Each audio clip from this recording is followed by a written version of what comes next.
Hi, இன்னைக்கு எங்கள் வீட்டோட காலை நேரம் பார்க்கலாமா? வெட்னஸ்டே காலையில் இன்னைக்கு ஃபஸ்ட்டு வேலை குப்பை கொளுத்துற வேலை தான். 2 நாளாக கிச்சன் க்ளீன் பண்ணி இருந்த எல்லா குப்பையும் எடுத்துகிட்டு வந்து கொளுத்தியாச்சு.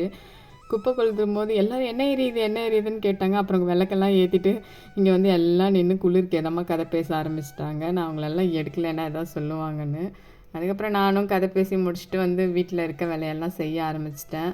5:30 மணி தான் ஆகுது. சரி இன்றைக்கி நிறைய வேலை இருக்குன்ட்டு கடகடன்னு நான் கிச்சன் வந்து எல்லா வேலையும் செய்ய ஆரம்பிச்சிட்டேன். ஃபஸ்ட்டு சுண்டல் தான் அவிக்க ஆரம்பித்தேன். ஏன்னா சுண்டலை மறந்துடுவேன், எப்போவுமே மறந்துடுவேன் ஊற வச்சுன்னா. அதெல்லாம் ஃபஸ்ட்டு அவிக்க போட்டுட்டு மதியத்துக்கு வந்து காயெல்லாம் கிடையாது. ஏன்னா மீன் தான் நைட்டு சாப்பிட மாட்டாங்க. நியூ இயர் எதுவும் பழைய சாப்பாடு சாப்பிட சொல்கிறேன்னுவாங்க.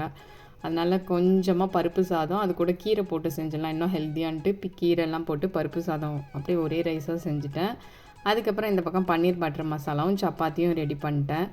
நெய் போட்டு நல்லா சாஃப்டாக சப்பாத்தி இந்த மாதிரி பன்னீர் பட்டர் மசாலாலாம் கொடுத்தா 3 வேளையும் சாப்பிடுவாங்க எங்கள் வீட்டில். நான் செய்கிற பன்னீர் பட்டர் மசாலா ரொம்ப பிடிக்கும். என் ஹஸ்பண்ட்க்கெல்லாம் கடையில் செய்கிறது கூட பிடிக்காது, இது ரொம்ப பிடிக்கும்.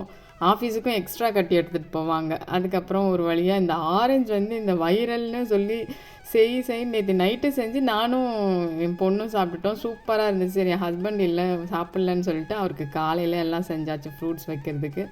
செஞ்சு கடகடன்னு பேக் பண்ணியாச்சு. ஏன்னா இன்றைக்கி வந்து கொஞ்சம் வேலைலாம் நாளைக்கு நியூ இயர்க்காக செய்ய வேண்டியது இருக்குதுன்னு எல்லா வேலையும் வந்து ஒரு 7:30க்கே முடிச்சுட்டு அப்புறம் கொஞ்சம் நேரம் சாப்பிட்டு உட்காந்து மீதி வேலைலாம் செய்யணும். பாய், இன்னொரு வீடியோவில் பார்க்குறேன்.